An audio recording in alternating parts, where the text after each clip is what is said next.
Revista Justiça Entrevista. A Organização Mundial da Saúde, a OMS, declarou na última sexta-feira que a Covid-19 não constitui mais uma emergência de saúde pública de importância internacional. A doença estava sob o mais alto nível de alerta desde janeiro de 2020. Vamos falar sobre isso e também sobre doenças respiratórias sazonais com o nosso convidado, o médico pediatra, mestre em saúde pública e doutor em doenças infecciosas, Dr. Francisco Job. Muito obrigado por estar conosco ao vivo nos estúdios da Rádio Justiça. Bom dia. Bom dia, Sérgio. Eu agradeço o convite. Bom dia a todos os ouvintes. Dr. Francisco Job nos ajudou muito durante a Covid, com várias entrevistas aqui por telefone, e hoje nos dá a honra de estar ao vivo. Dr. Francisco Job, vamos começar falando sobre a OMS. O que significa que a Covid não constitui mais uma emergência de saúde pública de importância internacional?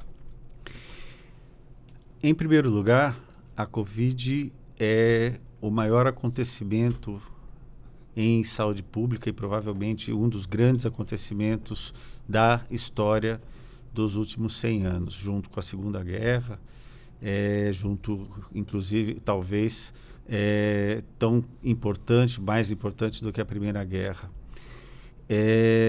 Matou muita gente no mundo inteiro, paralisou a economia de todo o mundo durante um tempo excessivo. A declaração de emergência de saúde pública pela Organização Mundial de Saúde, ela foi importante para que todos os governos se preparassem para esse baque. Ela poderia ter sido muito pior. Se não houvesse a declaração de emergência mundial, não teriam sido removidas determinadas barreiras para que nós pudéssemos alcançar mais rapidamente a vacina, para que as pessoas pudessem alcançar meios de subsistência numa situação em que não era possível trabalhar presencialmente, e para que as instituições continuassem funcionando, apesar de nós enterrarmos gente 24 horas ao dia. Era uma situação que não era uma situação de guerra, mas é a coisa mais parecida com um bombardeio ou com uma invasão que nós poderíamos ter passado. O fim da situação de emergência libera recursos e libera os governos para retornar aos poucos à normalidade total, apesar de que o vírus não vai nos abandonar nunca mais. Sempre vem esse alerta, né? Fim do estado de emergência, mas isso não quer dizer que a Covid acabou. Muito longe disso. Nós temos morte por Covid todos os dias no país ainda. E isso vai continuar acontecendo para sempre. Dr. Francisco Job, não devemos baixar a guarda mesmo com o fim desse estado de emergência, então? Principalmente aquelas pessoas que são mais vulneráveis. As grávidas e puérperas, elas são mais vulneráveis, e os bebês que nascem dessas mulheres, se elas não tiverem sido vacinadas, também são mais vulneráveis. Nós temos, infelizmente, o falecimento de mulheres grávidas, de puérperas e de bebês, pelo fato das gestantes, algumas gestantes, recusarem a vacina.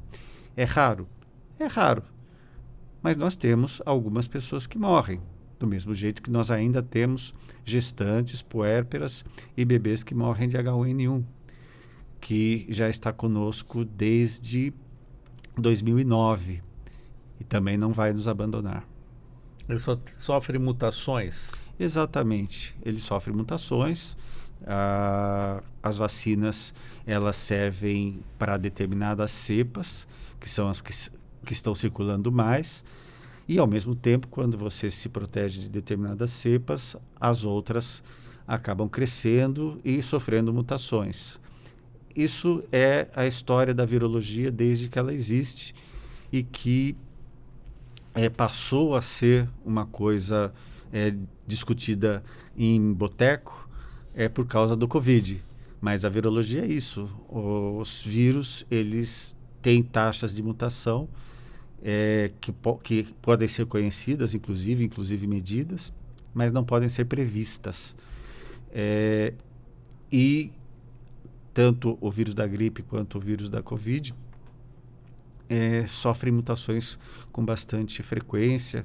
Nós temos variedades de interesse e variedades que merecem mais atenção o tempo todo, né? A OMS é quem faz esse tipo de monitoramento e que faz os avisos periódicos de quais variedades são importantes. O senhor falou sobre as gestantes, doutor Francisco Job. O calendário vacinal de uma gestante, como funciona? O calendário vacinal da gestante, ele é totalmente gratuito, está na caderneta da gestante. No pré-natal, todas as vacinas são oferecidas. Eu acho que qualquer mulher que já tenha tido filhos vai se lembrar de ter tomado a vacina do tétano, que normalmente é a vacina que traz mais recordações para as mulheres, porque ela dói bastante. Mas existem várias outras vacinas que também participam da cobertura vacinal específica da gestante.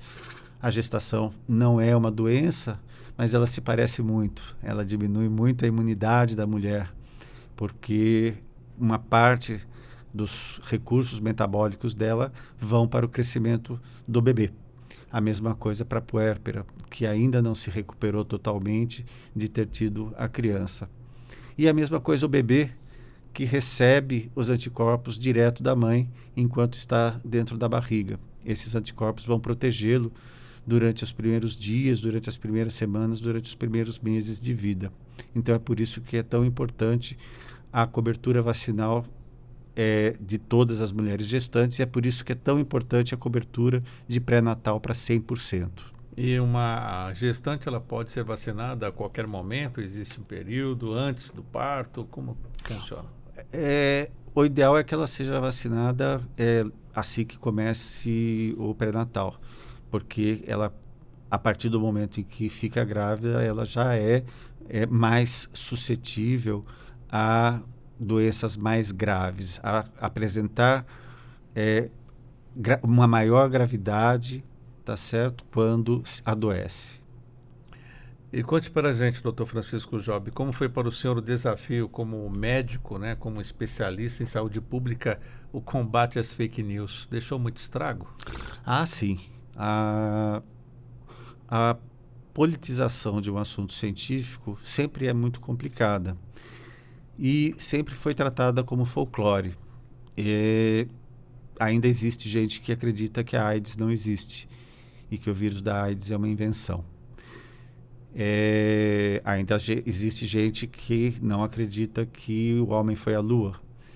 E do mesmo jeito existe gente que não acredita que a Terra é redonda. Isso sempre foi tratado como folclore. No momento em que nós globalizamos a informação através da internet, parou de ser folclore para se tornar uma ameaça de saúde pública. As fake news hoje, elas matam pessoas. Não me lembro se foi ontem ou anteontem, alguém foi linchado por conta de uma fake news.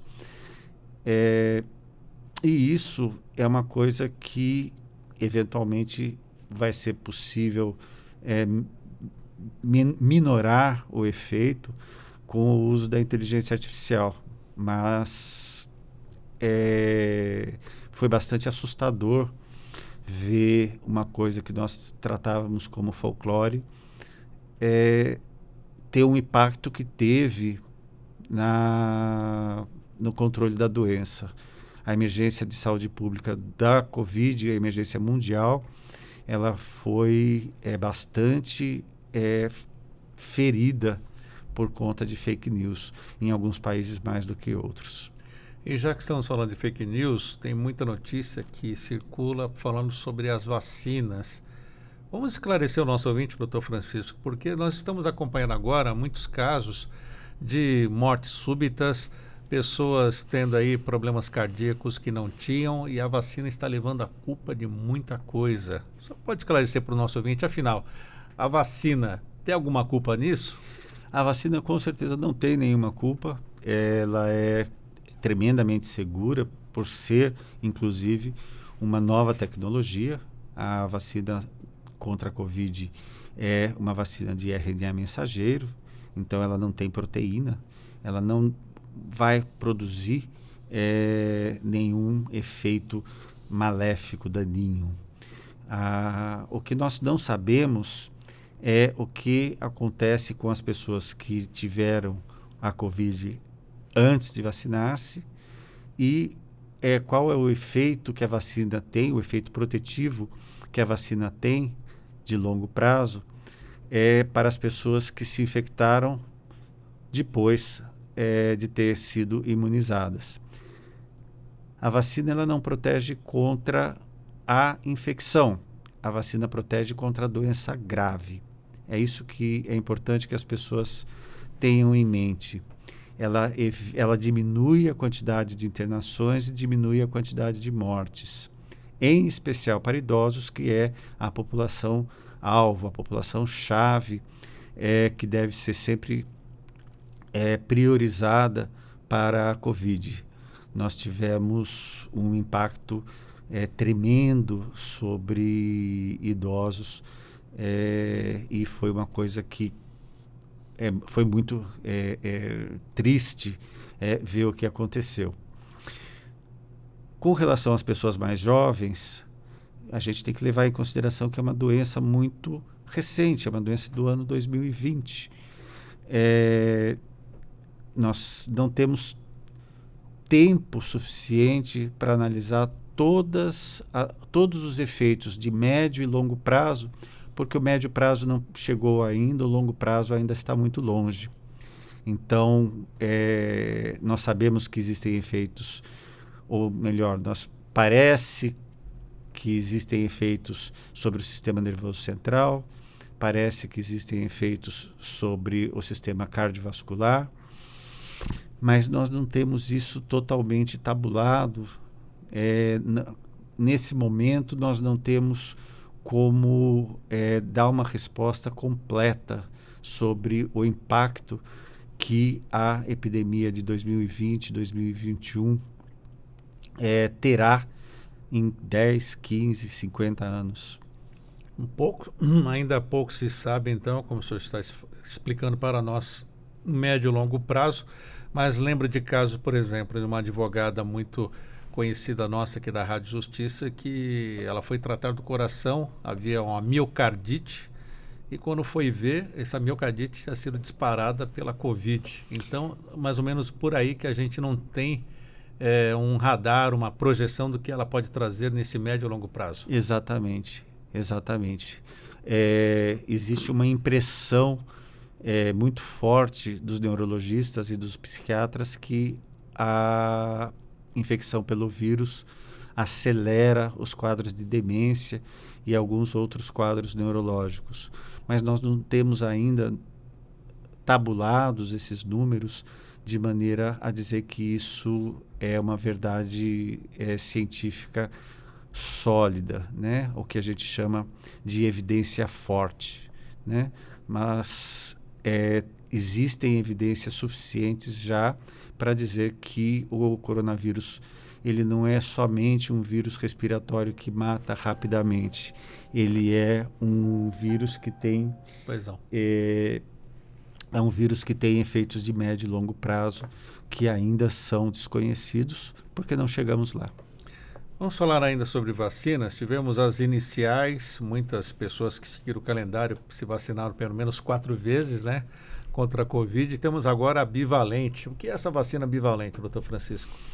Essa vacina é um pouco como... Nós estamos seguindo um pouco o padrão das outras doenças respiratórias. Do mesmo jeito que existe uma vacina nova para a gripe todos os anos, nós vamos acabar desenvolvendo algum tipo de vacina nova todos os anos, até porque nós precisamos vacinar todos os bebês. Então, a bivalente é uma vacina que foi desenvolvida com as cepas mais recentes, o que não significa que seja a última. Já existem cepas de interesse declarada pela OMS, que nós ainda não temos vacina contra elas, né? E que nós não sabemos se vai ser necessário vacinar toda a população com vacinas contra o Covid para sempre. Provavelmente serão as populações mais vulneráveis. No caso, então, gestantes, puérperas, bebês pequenos e idosos.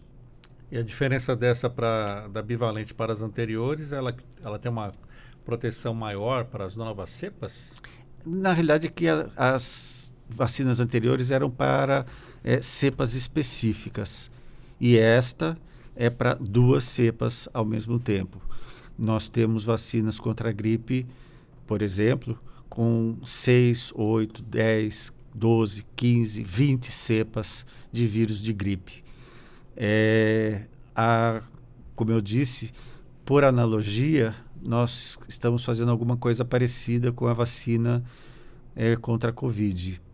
Nós vamos ver epidemiologicamente ao longo do tempo se isso é rentável, isso é, se vale a pena a gente gastar tanto dinheiro, porque é muito caro fazer isso, é tremendamente caro vacinar toda a população,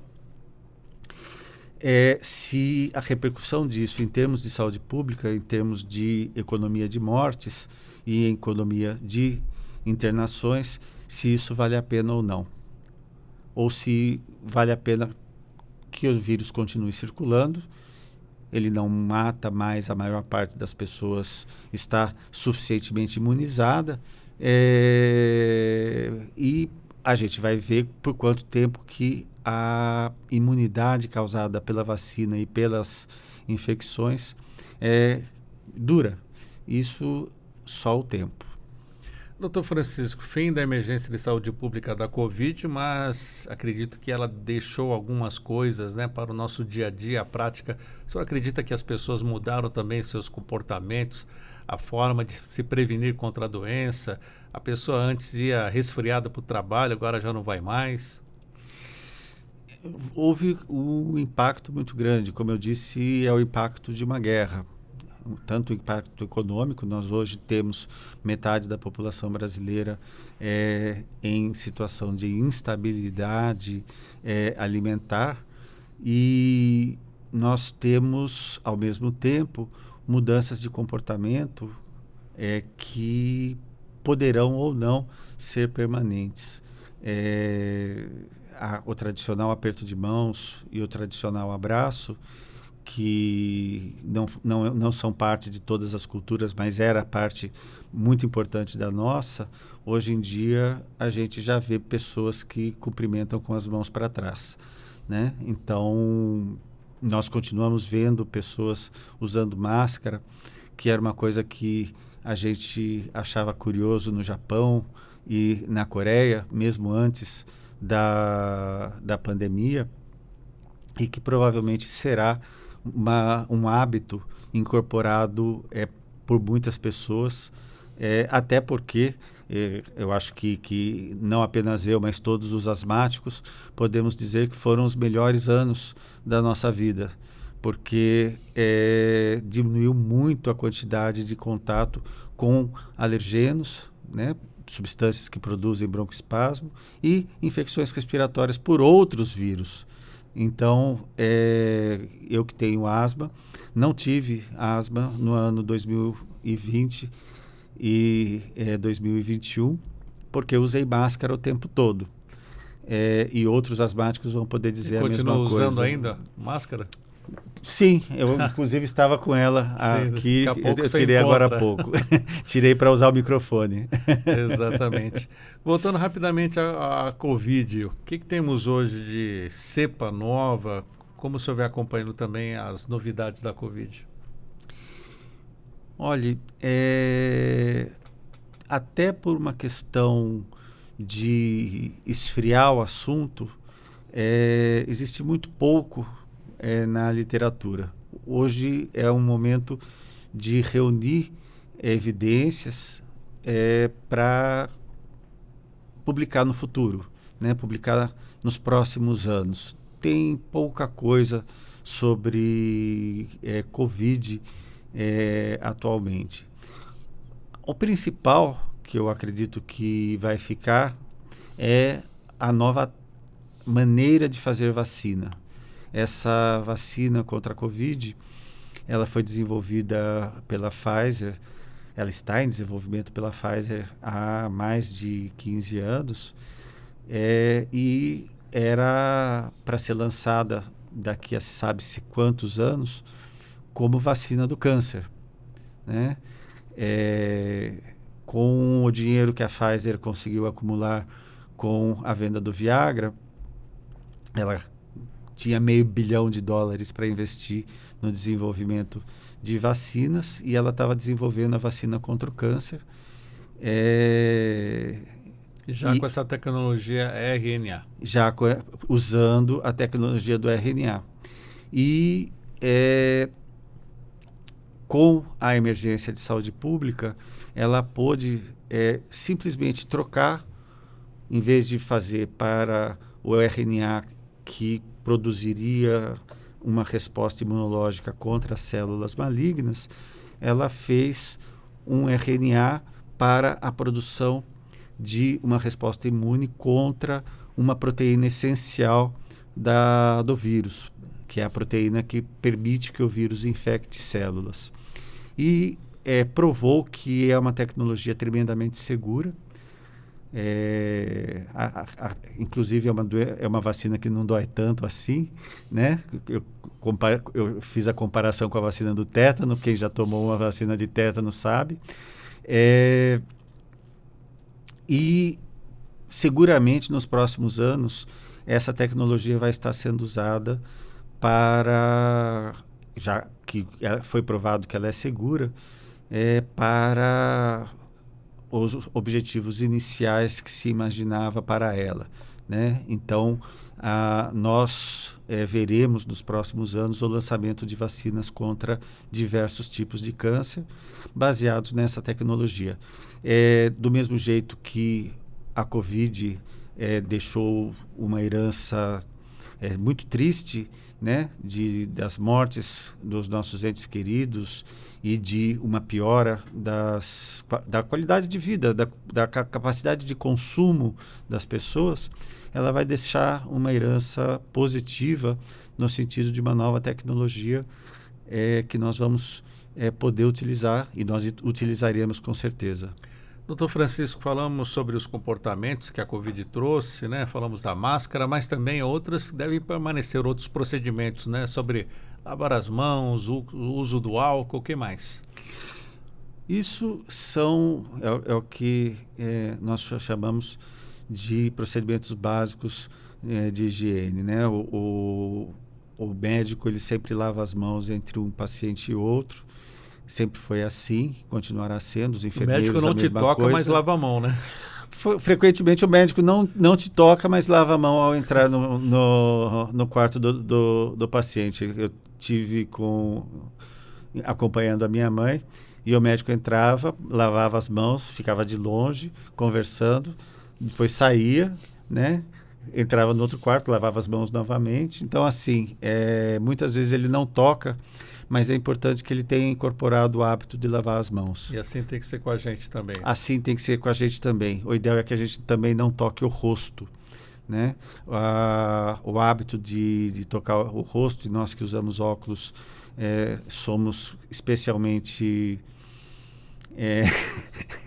complicados de modificar esse tipo de hábito, mas tocar o rosto significa levar a flora que está no banco do ônibus, no copo do bar, etc. tal, para um lugar próximo das nossas mucosas, seja do olho, do nariz ou da boca, né? Então, permitir que germes potencialmente patológicos entrem no nosso corpo. Estou conversando com o médico pediatra, mestre em saúde pública e doutor em doenças infecciosas, Dr. Francisco Job. Lembrando que essa entrevista você também pode acompanhar ao vivo, com imagem e também áudio, pelo YouTube da Rádio Justiça. Dr. Francisco, estamos acompanhando agora aqui no Distrito Federal vários casos de pessoas infectadas pela influenza, casos de pneumonia e também outras doenças respiratórias. Dentro da especialidade do senhor, já era previsto que isso fosse acontecer justamente agora, nesse mês aqui, desde o mês passado? Exatamente. Nós temos, desde sempre, a sazonalidade do vírus sincicial respiratório. Vírus sincicial. Vírus sincicial respiratório. É um nome comprido e de difícil dicção, mas que é velho conhecido principalmente dos pediatras e também dos geriatras. É um vírus que ele produz doença em crianças pequenas, que é muito facilmente transmissível e que aparece normalmente no mês de março, abril e desaparece progressivamente ao longo do mês de maio. E no mês de maio começa a aparecer o vírus da influenza, o vírus da gripe, que tem o pico em julho no Brasil, no hemisfério norte, incluindo os estados brasileiros que estão no hemisfério norte. Isso acontece normalmente no final do ano, na época das chuvas. Mas nós estamos já acostumados a ver o aumento, e é um aumento exponencial, né? Nós temos uma multiplicação da procura do serviço público e da procura dos serviços privados. É uma multiplicação de 8 a 10 vezes em volume. Isso também produz uma multiplicação da necessidade de internação de casos mais graves, inclusive da internação em UTI. E é muito importante que os sistemas estejam preparados para isso. Do mesmo jeito que a pandemia ela precisou de um tempo em que as pessoas estiveram dentro de casa para que a saúde pública pudesse se preparar para a circulação exponencial do vírus da Covid, e nós para isso precisamos fazer hospital em tendas e comprar respiradores a preços astronômicos muitas vezes, porque nós tínhamos que ter tempo suficiente para nos preparar. Não havia preparação mundial para o fenômeno que foi a pandemia da Covid.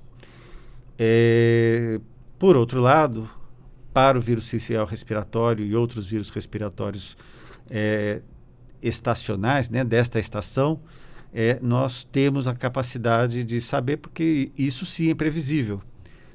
Todos os anos acontece a partir do mês de março, abril e termina no mês de maio. Esse vírus sincicial que o senhor descreve para nós aqui, ele provoca só uma doença? Como ele afeta o nosso organismo? O vírus sincicial respiratório é um vírus que nós adultos tivemos contato com ele quando éramos crianças e temos suficiente imunidade para brigar contra ele e não ter doença grave. A gente pode ter alguma coisa parecida com uma gripe, ou menos do que isso, inclusive. Mas as crianças pequenas, elas não têm proteção nenhuma. E quanto mais cedo elas são expostas, pior é a doença, porque o pulmão não está totalmente protegido, completamente formado, ele inclusive não tem tamanho suficiente para conseguir expulsar a secreção produzida. Então é muito comum nós termos que internar bebês pequenos, às vezes bebês com poucos dias de vida, que se infectam ao chegar em casa, porque o irmãozinho está doente, o irmãozinho que vai para a escola, ou porque ele recebe uma visita que está doente e a criança acaba se infectando. É uma doença que para crianças maiores e adultos não causa grandes problemas, mas para bebês causa problemas muito significativos. E no extremo da vida, né, para os idosos, ela também pode produzir doença mais grave com necessidade de internação. E qual é a prevenção, então, para combater o vírus sincicial? A prevenção que nós temos hoje é evitar que as crianças pequenas tenham contato com pessoas que estejam doentes. Quanto menor o contato de bebês com gente doente, parece uma coisa lógica, parece uma coisa óbvia, né? Mas infelizmente, nem todo mundo acredita que as doenças transmissíveis se transmitem de pessoas doentes, inclusive para bebês pequenos, né? Então, nós temos, nessa época do ano, uma quantidade bastante grande. Esses dias eu tinha 15 crianças aguardando UTI no pronto-socorro. Então, isso não pode acontecer, não deveria estar acontecendo, não deveria acontecer em lugar nenhum, mas é uma realidade que nós passamos nessa época do ano. Outra possibilidade é uma coisa que acaba de chegar, que é a vacina contra o vírus sincicial respiratório, que nesse momento está aprovada só nos Estados Unidos para idosos. Nós primeiro provamos que ela é segura usando em adultos, para só depois usar em crianças. Assim foi com a Covid, né? Assim foi com a vacina para a Covid. Nós primeiros provamos que era uma vacina segura para adultos, para depois usar nas crianças. A vacina contra o vírus sincicial respiratório, ela está sendo desenvolvida igualmente pela Pfizer e pela GSK. A GSK foi a primeira que lançou, conseguiu registrar na FDA nos Estados Unidos para idosos. E a ideia, a Pfizer também tem uma vacina, ela está fazendo os testes em gestantes, de maneira a proteger o recém-nascido. E parece que ela vai ter uma efetividade de 80% na proteção contra a doença grave em recém-nascidos. Isso significa que quando esta vacina, ainda demora alguns anos para ela entrar no mercado e depois entrar na caderneta de vacinação das nossas gestantes, quando ela entrar, é possível que nós deixemos de ter a sazonalidade das doenças respiratórias, como nós temos historicamente desde sempre. O que vem acompanhando também, doutor Francisco Job, são pessoas que têm os filhos pequenos ainda, em período de creche ou na escolinha. A criança começa com resfriado mais teimoso, algo mais persistente. Quando vai ver, o pai e a mãe também pegam a mesma doença, é isso? Sim, a doença é transmissível de adultos para crianças e de crianças para adultos. Então, não só o vírus sincicial respiratório, que é a grande estrela da estação, mas outros vírus respiratórios também circulam nessa época do ano. O vírus da parainfluenza, que é aquele... Parainfluenza. O vírus da parainfluenza é aquele que faz as pessoas ficarem roucas, né? Ou completamente afônicas muitas vezes. Vocês, jornalistas, morrem de medo do vírus da parainfluenza porque simplesmente não consegue falar, não sai nada, né? Como é que trata essa parainfluenza? Existe vacina para parainfluenza? Não. Existe vacina para parainfluenza para animais já, mas nenhum laboratório investiu em trasladar essa tecnologia para humanos. Provavelmente porque ela não será suficientemente rentável, já que não produz uma doença tão grave. Então, as pessoas provavelmente preferirão ficar afônicas do que comprar a vacina, com exceção dos jornalistas. Eu passei, então, por um período desse, nem sabia o que se tratava, porque eu fiquei, acho que 2 semanas com a voz bem alterada, isso há muitos anos atrás. Sim, é muito possível. Outro vírus é o metapneumovírus. Os vírus, eles têm nomes muito complicados sempre. Covid é uma sigla, né? Mas os vírus costumam ter nomes complicados. O metapneumovírus, ele também é um vírus que circula nessa época do ano e é muito comum para crianças que vão em creche, crianças que vão em escolinha. Não só crianças, né? De modo geral, quem vai numa escola, um jovem, qualquer idade, 12, professores, 13 anos. Mas em crianças pequenas é frequente a gente isolar 2 ou 3 vírus ao mesmo tempo infectando a criança, porque eles brincam entre si e cada um tem um vírus diferente e todos eles se infectam entre si, né? Que é o treinamento que o sistema imunológico tem há milhões de anos. O único problema é que para algumas crianças isso produz doença moderada ou doença grave. Isso é uma coisa que nós... Os adultos também. Por adultos o metapneumovírus que o senhor está dizendo também, de acordo com o organismo, vai reagir de uma maneira. É aquilo que eu disse, contando a minha experiência. Eu, como asmático, um ano eu pegava um vírus sincicial, outro ano eu pegava o metapneumovírus, outro ano eu pegava os 2, no outro ano eu pegava a influenza também. E como asmático, eu passava bem mal, né? Pessoas que não são asmáticas, elas podem ficar com o nariz escorrendo, podem tossir, eventualmente podem ter algumas horas de febre, mas isso não as incomoda tanto assim. Mas para quem tem uma doença pulmonar crônica, por exemplo, alguém que é fumante e tem uma bronquite crônica, ou para um idoso, esse vírus ele vai produzir muito mais sintomas e eventualmente, inclusive, evoluir para uma pneumonia bacteriana. As infecções virais, elas também diminuem a imunidade e isso não deixa de ser uma porta de entrada para infecções bacterianas, aquelas que necessitam realmente de antibiótico. A pneumonia, ela existe mais de um tipo, então? Existem vários tipos de pneumonia, a maior parte das pneumonias, inclusive, são virais. Qual a diferença da viral e da bacteriana, então? Então, a viral é aquela que é causada pelos vírus e nós temos muito poucos antivirais que funcionem para combatê-los.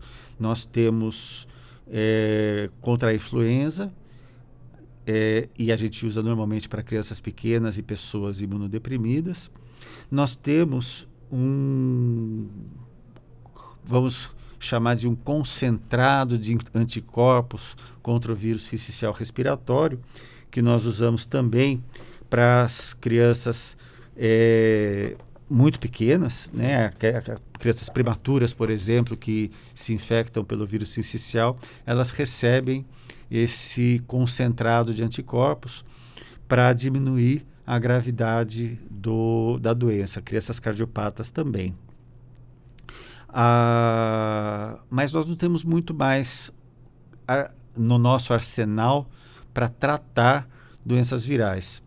Por outro lado, as doenças bacterianas, as pneumonias bacterianas, são aquelas que você vai dar o antibiótico ou por boca ou endovenoso e que vai conseguir combater. Frequentemente elas necessitam internação.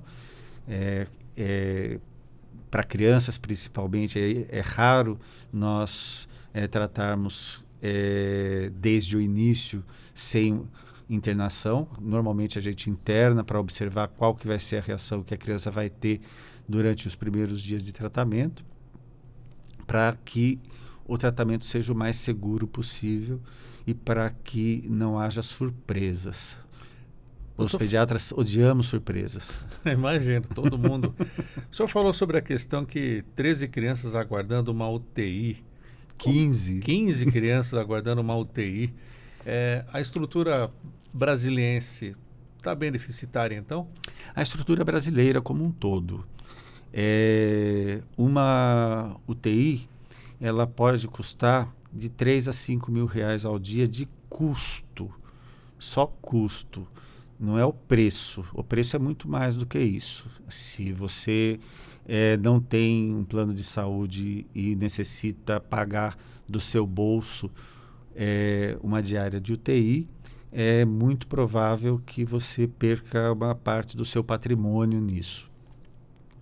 O custo de uma UTI é muito alto e a capacidade do SUS de remunerar as vagas é muito baixa.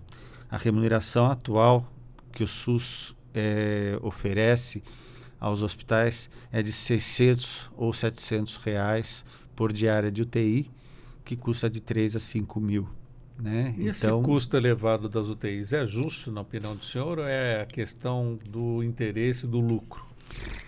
Na realidade, isso é custo mesmo. Né? Você precisa ter um técnico de enfermagem para cada 2 pacientes. Você precisa ter um médico e um enfermeiro para cada 4 pacientes.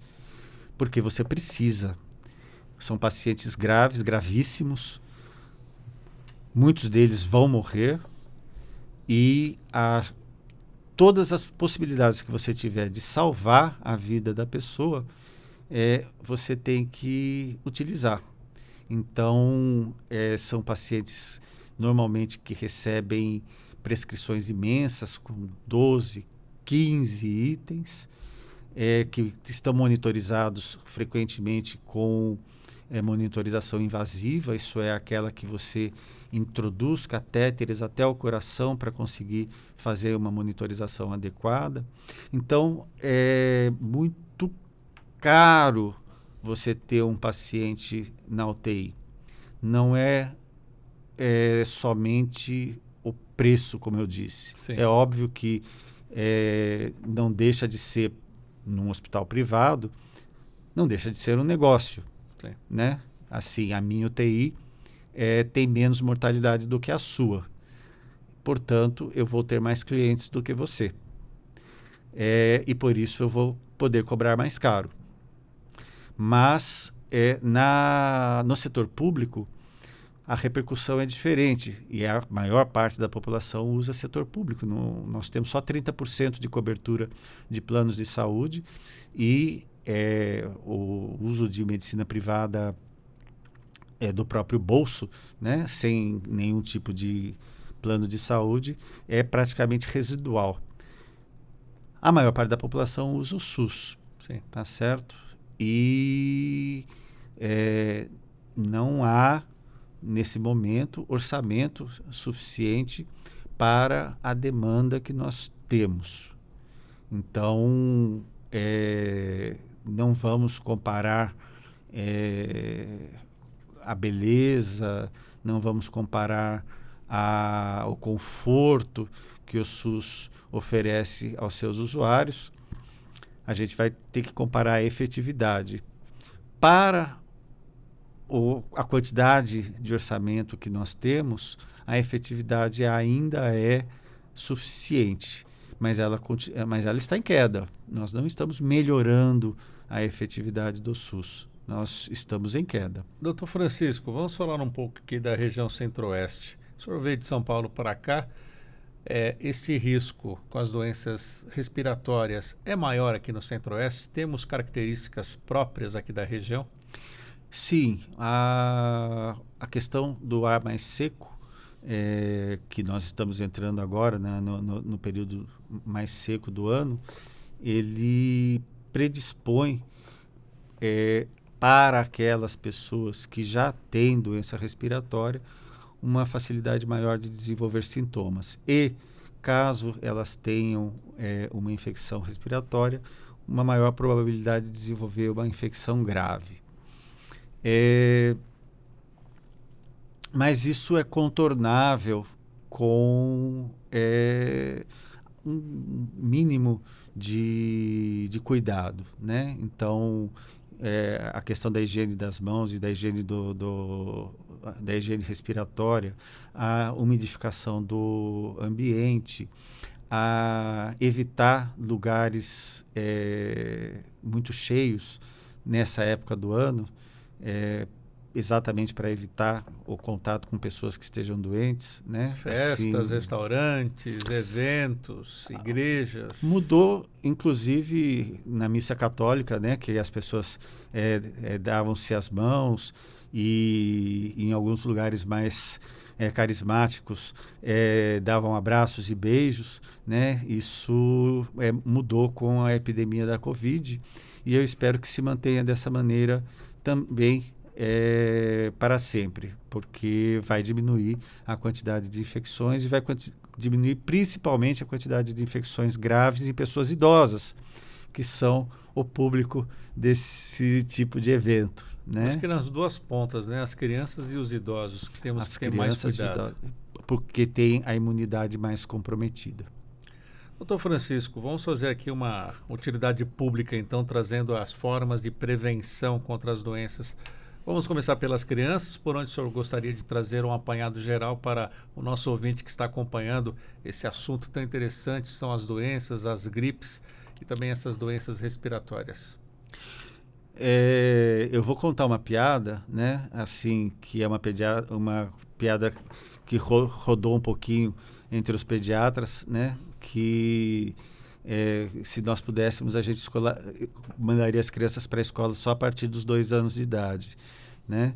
Porque a creche e a escola são lugares onde as crianças vão fazer uma troca de secreções, né? Os narizes escorrendo, comuns. Meu filho foi para a creche com 6 meses, eu lembro muito bem. Depois dos 6 meses, creche, é isso aí. É isso. Aquele retrato, a coriza, né? O tempo todo a criança está doente, porque, na realidade, o que está acontecendo é o treinamento do sistema imunológico dela de maneira natural. Mas é vantagem ou não? Segurar até os 2 anos ou 6 meses ir para uma creche? Na realidade, o que a gente orienta é que nos primeiros meses de vida a criança não tenha contato com pessoas doentes, crianças ou adultos doentes. E a puérpera também não, né? Depois, criança até que idade? Olha, é muito variável, isso é uma coisa muito pessoal de cada pediatra, né? Mas até o 6º mês de vida, nós temos um sistema respiratório que ainda ele é muito estreitinho, né? Os bebês, quando nascem, eles são muito pequenininhos. Os bebês, aos 6 meses, eles já são uns bebezões, né? E eles já têm pulmão, brônquios e traqueia e musculatura suficiente para expulsar a secreção. Bebês pequenininhos nem musculatura para expulsar a secreção têm, nem tossir eles conseguem, né? Então, até os 6 meses, eles necessitam de uma proteção especial. A mesma coisa aquelas pessoas que estão fazendo quimioterapia, aquelas pessoas que têm outras razões para estarem imunodeprimidas, que estão tomando corticoides por uma doença reumática, ou porque tem um linfoma, ou porque as pessoas que estão no extremo, né? As pessoas idosas acima de 80 anos, aqueles que já são centenários, essas pessoas elas necessitam de uma proteção maior para evitar as infecções. Aquela mãe que teve nenê agora deve receber visitas para aqueles que querem conhecer a criança a partir de quantos meses? Aquela mãe que teve nenê agora não deve receber visitas, tá certo? E muito menos de pessoas que estejam claramente doentes, né? A partir de quantos meses, então, o senhor recomenda? 6 meses? 3 meses? Porque tem aquele que a pessoa mal teve a criança, já está lá no outro dia na maternidade para visitar. Já. Exatamente. O nosso grande problema é visitar e ainda levar o priminho, né? Que normalmente está doente. Né? Então, para puérpera, com 2 meses, ela já está com a imunidade bastante recuperada. Mas a criança não. Né? Então, a criança, idealmente, deve ser protegida de maneira especial até o 6º mês de vida, pelo menos.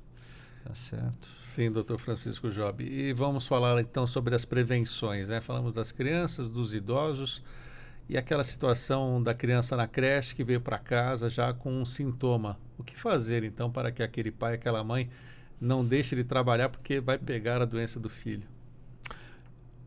É uma pergunta que quem souber responder vai ficar muito rico, tá certo? Porque você não tem como não ter contato com a criança, porque é você que dá banho, você que troca. Bota a máscara, não? Você vai colocar as mãos na criança, né? E a criança vai tossir, espirrar em cima dos seus móveis, do seu sofá, das suas almofadas. Ela vai deitar na sua cama. É muito complicado evitar, tá certo? Muito complicado. A criança, inclusive, ela não vai entender que você evite chegar perto, que você não abrace, que você não beije, né? E o beijo no rosto é uma maneira de transmitir fabulosa. Mas então, já que não temos como escapar disso, mas e o nosso sistema imunológico? Como podemos fortalecê-lo, então? Isso sim. É possível? É válido? Com certeza, com certeza. Os hábitos saudáveis de vida, eles têm um efeito sobre o sistema imunológico fabuloso. Tomar sol é uma coisa que é importante em qualquer idade. Sabemos disso porque as mães escutam que os bebês precisam tomar sol, né? Mas nós mesmos não tomamos sol e não produzimos vitamina A, não temos uma dieta adequada. A quantidade de gestantes que nós temos, quando a gente mede vitamina B12 e ácido fólico, a gente vê a quantidade de gestantes com deficiência e que são coisas que se conseguem nos alimentos, né? Então, uma dieta saudável, atividade física regular e adaptada para a idade, né? Eu acho que quem tem mais de 50, como é o meu caso, tentar fazer a mesma coisa que quem tem 25, vai fazer o efeito contrário, né? Mas tem que ter um mínimo de atividade para manter o condicionamento cardíaco, principalmente. A outra coisa é o sono, a higiene do sono. Dormir, preferencialmente todos os dias no mesmo horário, dormir bem, né? Não dormir com preocupações, não ter motivos para acordar durante a noite para resolver esse ou aquele outro problema.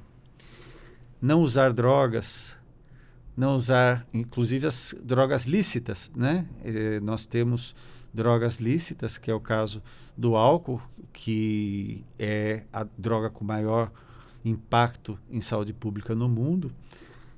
O cigarro, que é outra droga, a nicotina, ela depois que nós começamos a fazer uma campanha mais séria contra o cigarro, nós temos visto muito menos doenças de causa na nicotina, mas a cada dia inventa-se uma nova droga e as drogas ilícitas... Os vapes, Sim. Cigarro eletrônico, de forma geral. Cigarro eletrônico, que é legal em muitos lugares e ilegal em outros já, porque... Crianças fazendo uso desses vapes, né?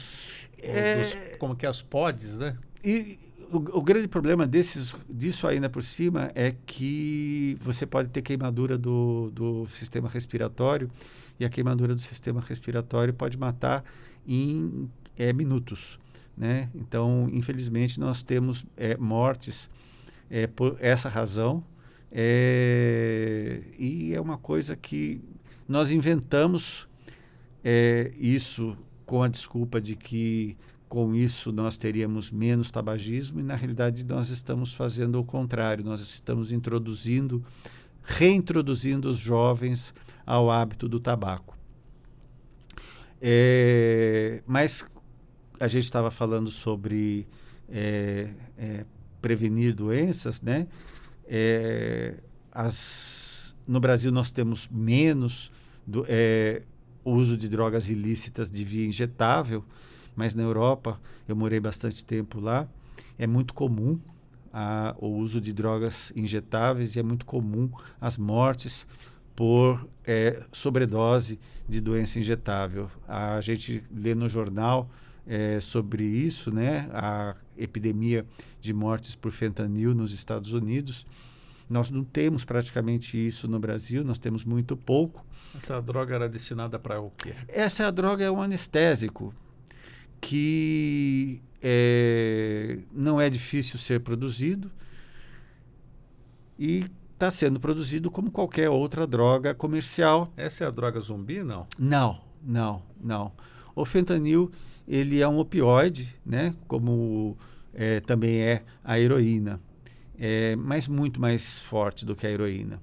Nós tínhamos uma quantidade razoável de mortes, nós temos uma quantidade bastante significativa de mortes por sobredose de heroína nos Estados Unidos e na Europa, nos Estados Unidos mais do que na Europa, mas o fentanil, ele é 20 vezes mais perigoso, e essa epidemia do uso de fentanil nos Estados Unidos, eu espero que não chegue ao Brasil, como não chegou a heroína nunca, né?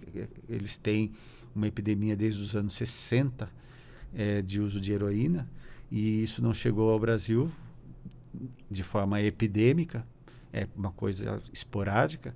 Eu espero que o uso do fentanil também fique restrito aos países mais ricos, que têm como lidar com isso mais facilmente. Nós temos o crack, sim, que é muito daninho, muito barato, e muito disperso. Existe crack hoje em qualquer lugar. É uma epidemia que se abate principalmente sobre jovens, e isso está causando um problema de saúde pública muito grave. Doutor Francisco, infelizmente o nosso tempo já está acabando. Quero agradecer a sua participação conosco hoje aqui nos estúdios da Rádio Justiça, o médico pediatra, mestre em saúde pública e doutor em doenças infecciosas, doutor Francisco Job. Para concluir, doutor Francisco, qual mensagem o senhor deixa para o nosso ouvinte que está acompanhando essa entrevista em que falamos sobre Covid, sobre doenças respiratórias? Qual o conselho final que o senhor deixa? Pois, o conselho final que eu quero deixar a gente falou tanto de doença, a gente falou tanto de epidemia, a gente falou tanto de tragédia, né? Eu quero lembrar as pessoas que é possível ter uma vida saudável, que é possível ter uma vida feliz e que é muito barato.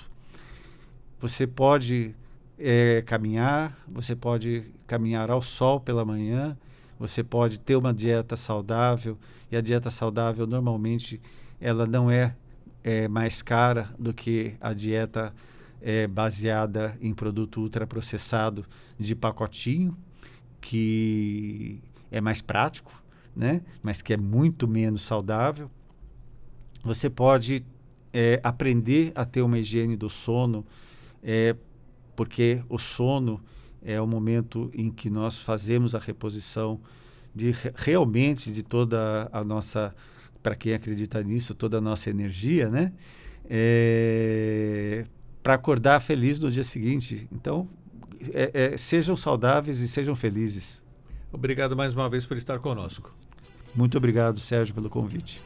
11 horas em ponto. O Revista Justiça de hoje fica por aqui. A apresentação e edição de Sérgio Duarte, produção de Leandro Bezerra, trabalhos técnicos Luiz Alves, programação musical Josemar Fernandes, coordenação de jornalismo Bárbara Michelini, Secretaria de Comunicação Social Supremo Tribunal Federal. Eu volto daqui a pouquinho apresentando Regra do Jogo. Um ótimo dia para você Revista Justiça de volta amanhã.